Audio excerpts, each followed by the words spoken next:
नमस्कार, मी प्रतीक्षा. न्यूज मराठी 24/7 च्या राजकीय आढावा या कार्यक्रमात आपलं सर्वांचं स्वागत आहे.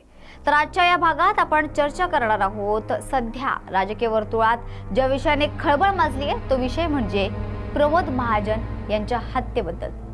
खरं तर 2006 ला प्रमोद महाजन यांची हत्या झाली होती, मात्र आता पुन्हा एकदा हे प्रकरण चर्चेत आलंय.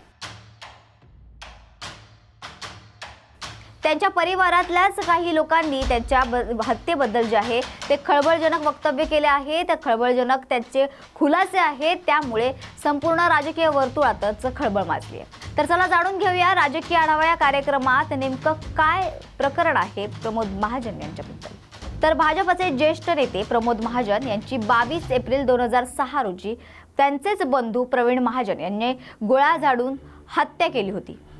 या घटनेनं संबंध देशभरात खळबळ माजली होती. प्रमोद महाजन यांच्या वरळी परिसरातील पूर्णा या निवासस्थानी ही घटना घडली. सकाळी 7:30च्या सुमारास प्रमोद महाजन यांचे छोटे बंधू प्रवीण महाजन हे प्रमोद महाजन यांच्या निवासस्थानी पोहोचले. प्रवीण महाजन हे फार कमी वेळा प्रमोद महाजन यांच्या घरी येत असत, मात्र त्या दिवशी ते सकाळीच आले. त्यामुळे प्रमोद महाजन यांना देखील आश्चर्याचा धक्का बसला. त्यांनी याबाबत प्रवीण महाजन यांना विचारले. दोघांचं बोलणं सुरू असतानाच अचानक वाद वाढला आणि प्रवीण महाजन यांनी आपल्या सोबत आणलेल्या पिस्तुलातून प्रमोद महाजन यांच्यावर गोळीबार केला. त्यानंतर या प्रकरणात प्रवीण महाजन यांना जन्मठेपेची शिक्षा झाली. दरम्यान आता या प्रकरणाला 18 वर्षांपेक्षा अधिकचा काळ लोटलाय. आज प्रमोद महाजन यांच्या हत्येबाबत बोलताना त्यांचे बंधू प्रकाश महाजन यांनी एक खळबळजनक वक्तव्य केले. प्रकाश महाजन यांच्या वक्तव्यानंतर पुन्हा एकदा हे प्रकरण चर्चेत आलं. तर प्रमोद महाजन यांच्या हत्येसंदर्भात बोलताना प्रकाश महाजन यांनी खळबळजनक वक्तव्य केलंय की माझ्या भावाच्या हत्येचं षडयंत्र रचणाऱ्या व्यक्तीचा मी जीव घेईन. षडयंत्र रचणारी व्यक्ती पोलादी पडद्याच्या आत आहे. षडयंत्र ज्या व्यक्तीने केलं त्यामुळेच मी माझे 2 भाऊ गमावलेत. ती व्यक्ती मला माझ्या हयातीत भेटली तर एक तर ती व्यक्ती राहील, नाहीतर मी राहील. प्रमोद महाजन यांनी हे सर्व कष्टानं कमावलं होतं, पण माझ्या धाकट्या भावाच्या मेंदूवर नियंत्रण मिळवून हे कृत्य त्याला करायला लावलंय. हे षडयंत्र करायला लावणाऱ्या व्यक्तीला मी काय फुलांचे हार देईन का?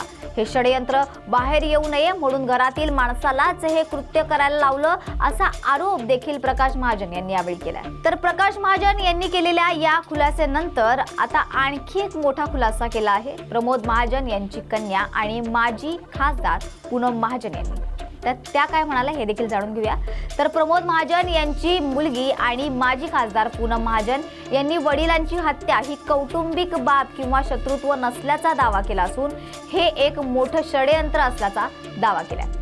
तर माजी खासदार पूनम महाजन यांनी एका प्रसारमाध्यमांना दिलेल्या मुलाखतीत अनेक दावे केले आहेत. पूनम महाजन म्हणाल्यात की जेव्हा माझ्या वडिलांची हत्या झाली तेव्हा ती कौटुंबिक बाब असल्याची चर्चा होती, पण प्रमोद महाजन यांची राजकीय कारकिर्दी पुढे जाण्यापासून त्याला रोखण्यासाठी हे षडयंत्र रचलं गेलं होतं, पण तो दिवस येईल हे मला माहीत नाही.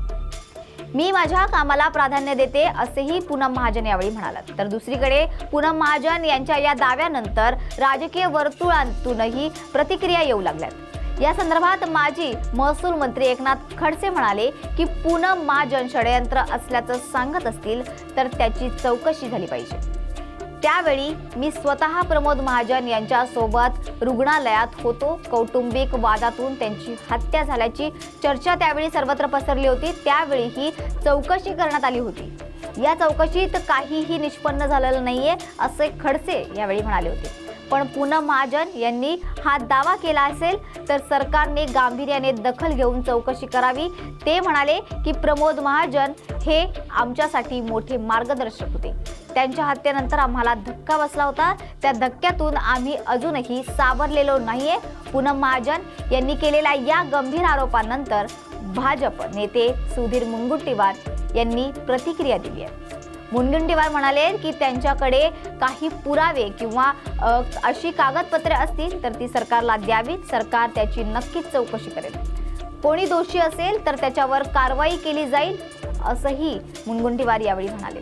तर एकंदरीत या सगळ्या प्रकरणामुळे प्रमोद महाजन यांच्या हत्येचं प्रकरण पुन्हा एकदा उघडकीस आलंय, पुन्हा एकदा त्यावर चर्चा होते.